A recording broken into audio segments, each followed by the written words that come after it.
Jika saya bertanya kepada saudara, apakah Anda mau ikut saya untuk lari maraton?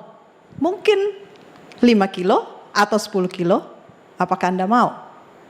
Atau jika saya bertanya kepada saudara, mau nggak kita hiking yuk?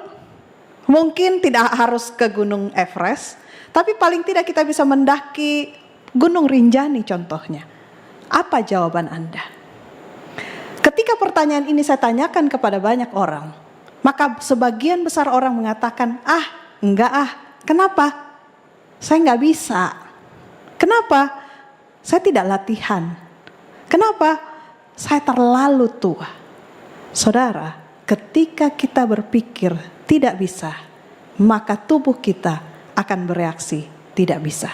Anda sedang berada di dalam suatu pertempuran. Buatlah keputusan yang benar menjadi doa saya dan Anda akan menjadi happy, healthy, dan holy. Ada seorang yang sangat menarik namanya Fauja Singh. Dia mengikuti maraton dan sampai usia 104 tahun dia masih mengikuti lari maraton. Luar biasa. Usia bukanlah suatu penghalang bagi kita untuk mencapai apa yang ingin kita lakukan. Fauja Singh katakan bahwa sementara dia berlari, dia membangun hubungan dengan Tuhan. 104 tahun saudara. Berapa umur kita saat ini? Dan mengapa kita katakan bahwa kita tidak bisa melakukan apa yang kita pikir tidak bisa kita lakukan?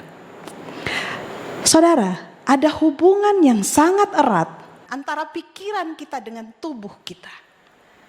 Saudara tidak percaya bahwa hubungan antara tubuh dan pikiran kita itu adalah hubungan yang sangat erat. Kalau pikiran kita terganggu, maka tubuh kita juga akan terganggu. Kalau sebaliknya, ketika tubuh kita terganggu, maka pikiran kita juga akan terganggu. Pengaruh kesehatan pikiran terhadap kesehatan tubuh fisik kita adalah jauh lebih besar daripada apa yang disadari oleh manusia.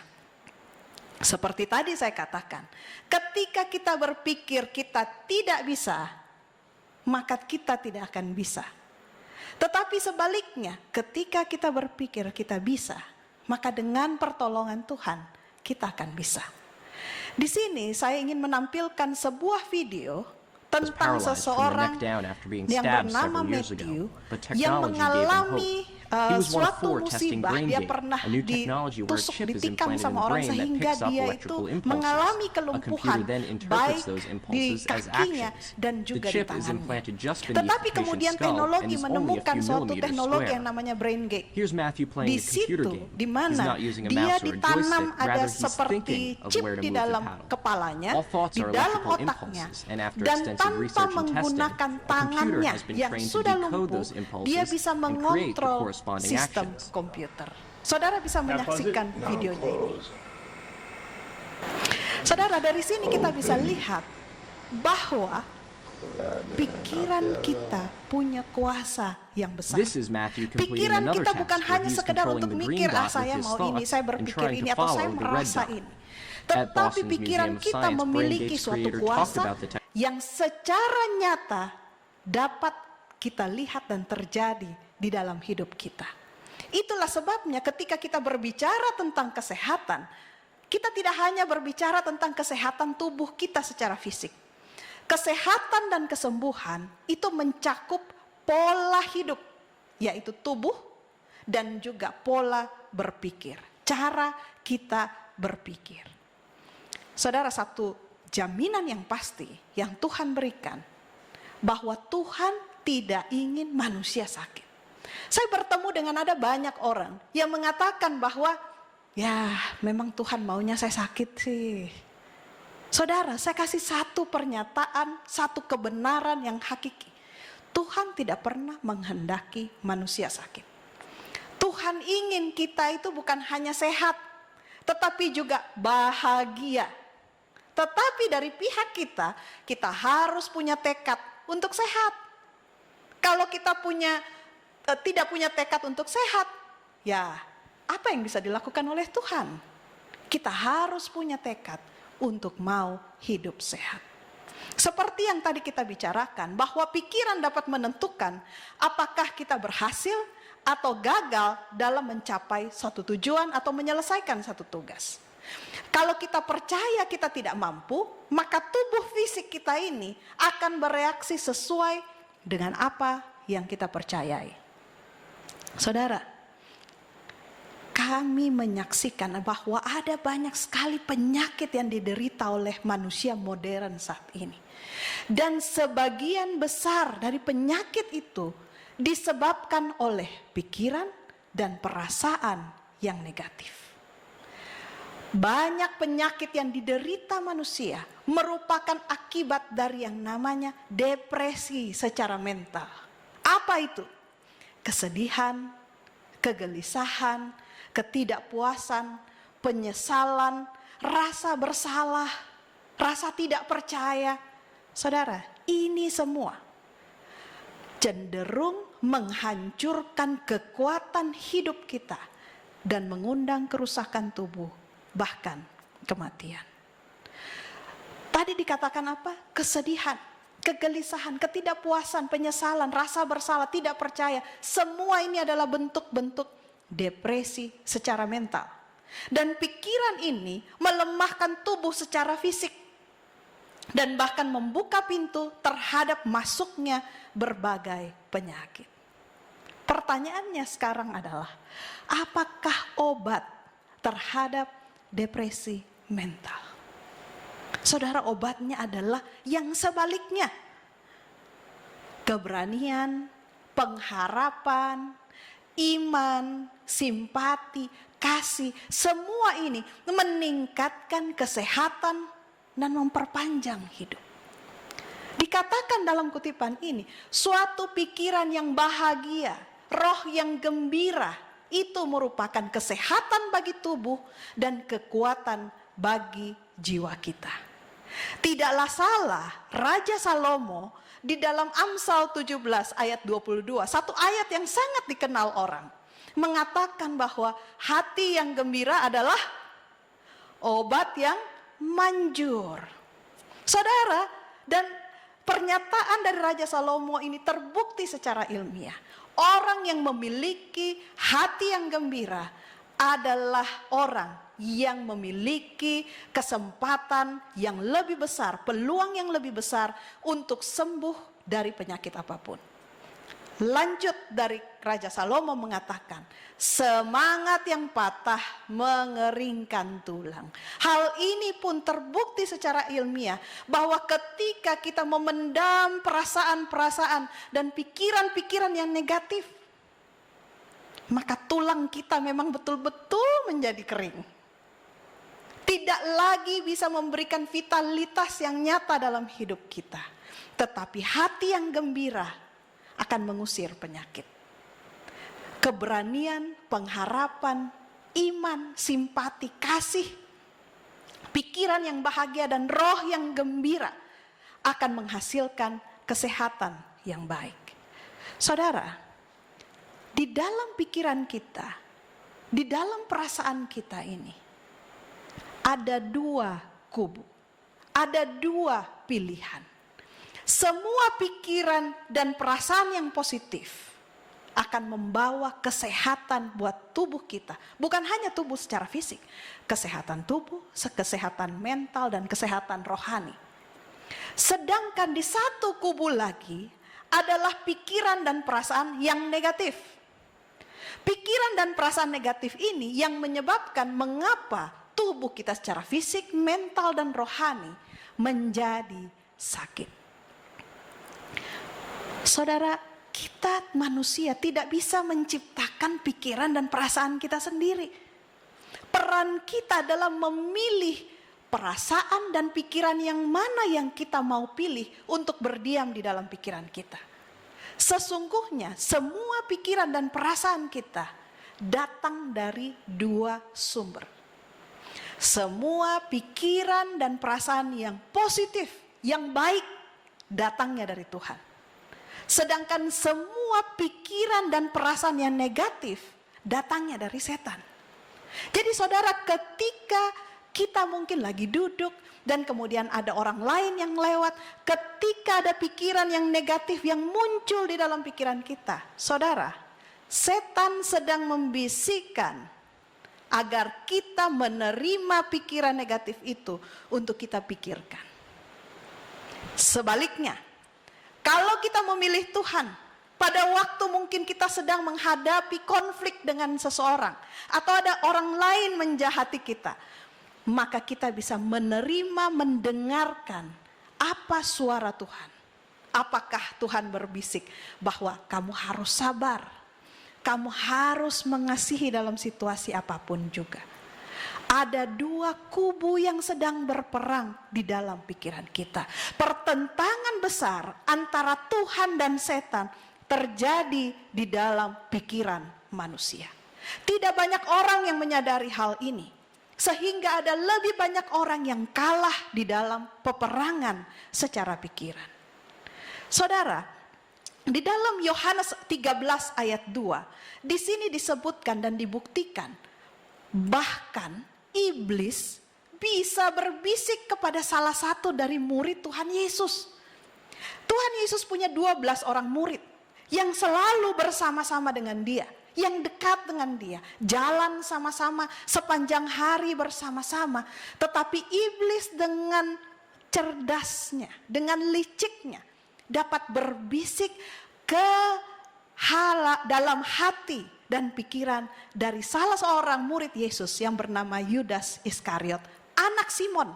Dan iblis membisikkan rencananya untuk Yudas mengkhianati Yesus. Saudara, tidak main-main.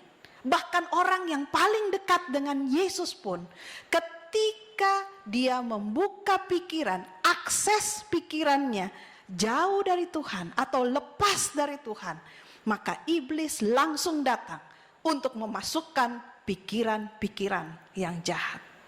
Pertanyaannya, sebagai manusia yang berdosa, apakah kita sanggup untuk menolak pikiran negatif atau pikiran yang jahat dan melawan setan? Saudara, kabar buruknya yang saya mau katakan, kita tidak akan sanggup. Bagaimana mungkin kita bisa menang melawan mastermind, penipu ulung, pembohong besar yang sudah ada dari ribuan tahun? Kita tidak punya kemampuan untuk menang melawan dia. Contoh, jangan susah-susah. Mari kita ambil contoh dari makanan saja. Misalnya di depan saudara ditawari ada 2 pilihan makanan. Yang satu adalah kue Black Forest. Enak, tapi kita tahu itu tidak sehat. Pilihan satunya adalah semangkuk salad sayur-sayuran yang segar. Kita tahu itu sehat. Tapi buat kita kayaknya lebih enak yang Black Forest itu. Saudara, saya mau kita mengaku dalam hati kita masing-masing. Kalau kita dihadapkan dengan situasi yang seperti ini, pilih salad, sayur-sayuran segar dan mentah yang sehat, atau kue Black Forest yang enak. Saudara, saya bisa katakan, hampir semua dari kita akan lebih memilih yang enak daripada yang sehat. Betul kan saudara? Kita tidak sanggup untuk melawan bisikan setan. Kalau begitu, habislah nasib kita. Bagaimana caranya kita bisa menang? Karena kelihatannya tidak ada jalan untuk bisa menang melawan setan. Ada saudara, yaitu memilih Tuhan. Ketika kita memilih Tuhan, maka kita tidak lagi berperang dengan kekuatan kita sendiri. Tuhan berkata bahwa aku yang akan berperang untuk kamu dan kamu akan diam saja. Tuhan akan berperang melawan setan supaya kita memperoleh pemulihan dan kesembuhan. Ini adalah satu janji yang sangat indah saudara. Kita dikatakan bahwa kita tidak akan mungkin menang dengan kekuatan kita sendiri. Tetapi Tuhan sanggup untuk menang, berperang dan membawa kemenangan bagi kita. Tapi Tuhan tidak pernah memaksa mengendalikan pikiran kita kalau kita tidak izinkan. Setiap manusia bebas untuk memilih kuasa mana yang menguasainya.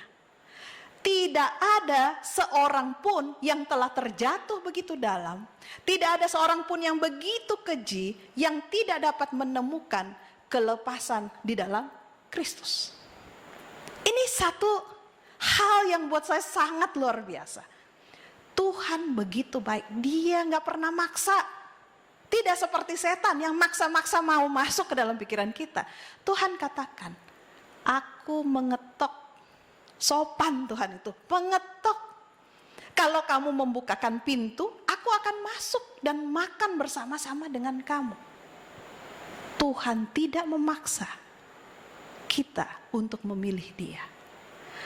Dan kalaupun saat ini kita sudah terjatuh begitu dalam, sudah terlalu sering memilih setan, mengikuti keinginan hati kita sendiri, maka tidak ada seorang pun yang tidak dapat menemukan kelepasan di dalam Yesus. Seberapa jauh dan dalamnya pun kita sudah jatuh, Tuhan memiliki kuasa yang jauh lebih besar daripada setan. Manusia tidak dapat mengendalikan pikirannya sendiri. Kita aja nih, kita pergi kemana, kita lihat orang, kita lihat apalah yang kita lihat. Pikiran kita sepertinya seperti di luar kontrol kita. Manusia memang tidak bisa mengendalikan pikirannya sendiri. Pikiran manusia selalu berada di bawah dua kuasa, Tuhan atau setan. Cuma itu. Dan Tuhan akan mengambil kendali kalau kita dengan sukarela menyerahkan kendali itu kepada Tuhan. Kenapa kita mau serahkan pada Tuhan? Karena kita percaya Dia akan memberikan yang terbaik bagi kita. Dapatkah kita di zaman kita ini seperti sekarang ini, dapatkah kita masih percaya sama manusia? Saudara, saya tidak perlu memberikan contoh. Di dalam hidup kita, manusia, orang lain, bahkan diri kita sendiri mengecewakan kita. Begitu banyaknya orang yang kita kenal mungkin menyedihkan kita, mengkhianati kita. Tetapi kita punya pilihan untuk memilih Kristus. Mengapa kita tidak memilih Kristus untuk menjadi pemimpin kita? Hanya Dialah yang sanggup untuk menyelamatkan kita dari dosa. Saya suka apa yang ditulis di dalam Yeremia 17 ayat 5. Di situ dikatakan, terkutuklah orang yang mengandalkan manusia, yang mengandalkan kekuatannya sendiri, dan yang hatinya menjauh dari Tuhan. Sadarkah saudara-saudara bahwa seringkali kita sakit karena kita jauh dari Tuhan.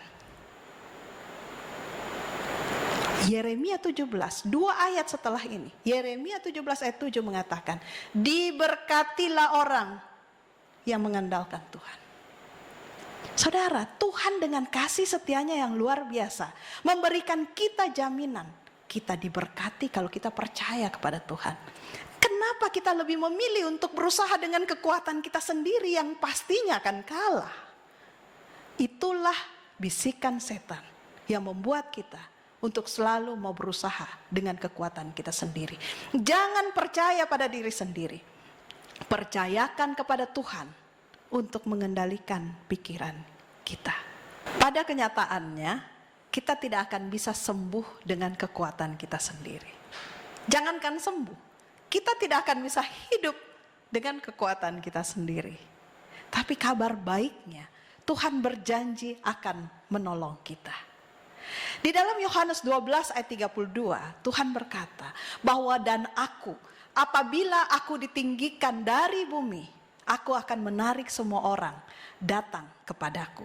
Ada sebuah kisah yang menarik di dalam Alkitab yang dicatat di dalam Bilangan 21 ayat 4-9. Kisah ini adalah kisah tentang ular tembaga. Saya mau cerita sedikit kisah tentang ular tembaga itu. Pada waktu itu bangsa Israel berkeluh kesah kepada Tuhan. Dan Tuhan kemudian melepaskan ada banyak sekali ular-ular tedung yang datang ke perkemahan bangsa Israel.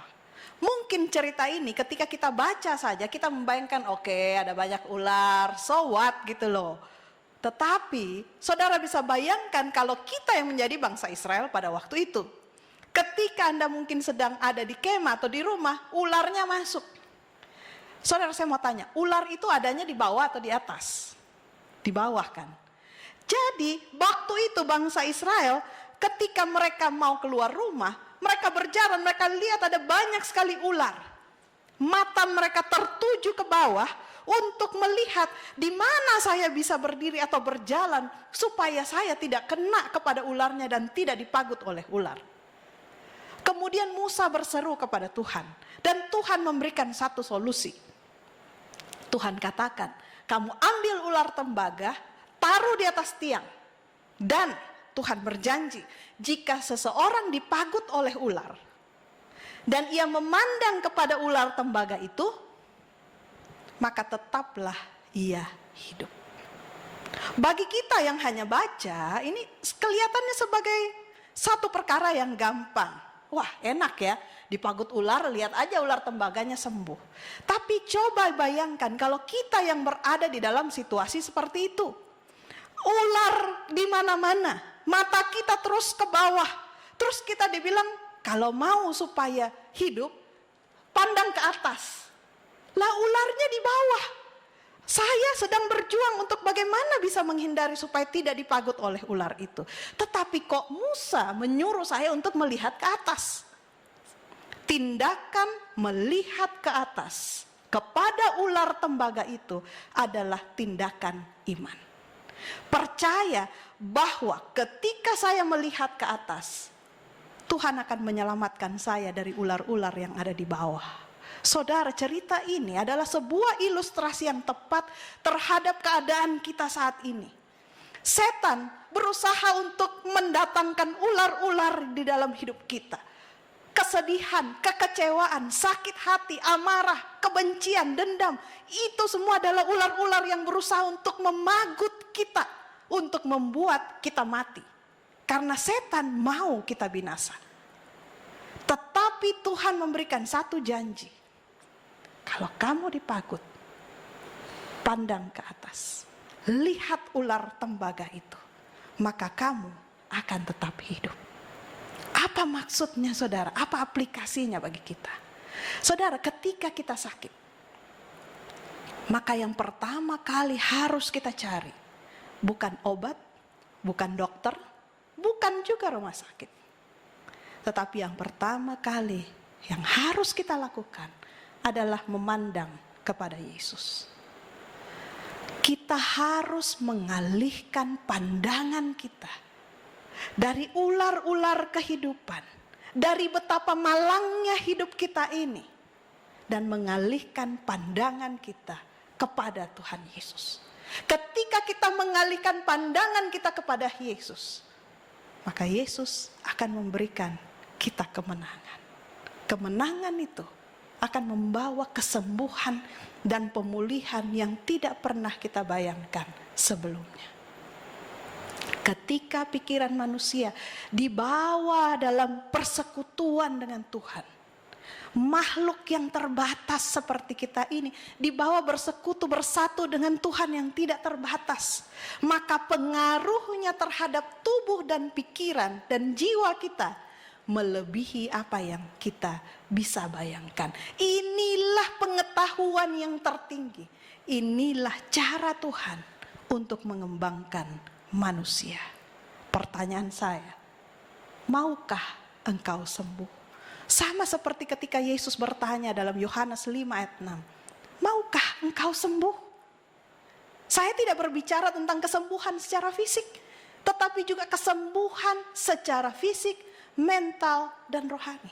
Sembuh secara tubuh, sembuh secara pikiran, dan sembuh dilepaskan secara rohani. Kalau Anda mau, mari kita sama-sama berdoa. Ya Tuhan, saat ini kami datang kepadamu, bersyukur karena di dalam ketidakmampuan kami mengalahkan pikiran-pikiran yang negatif, Engkaulah yang memberikan kami kuasa untuk bisa menang.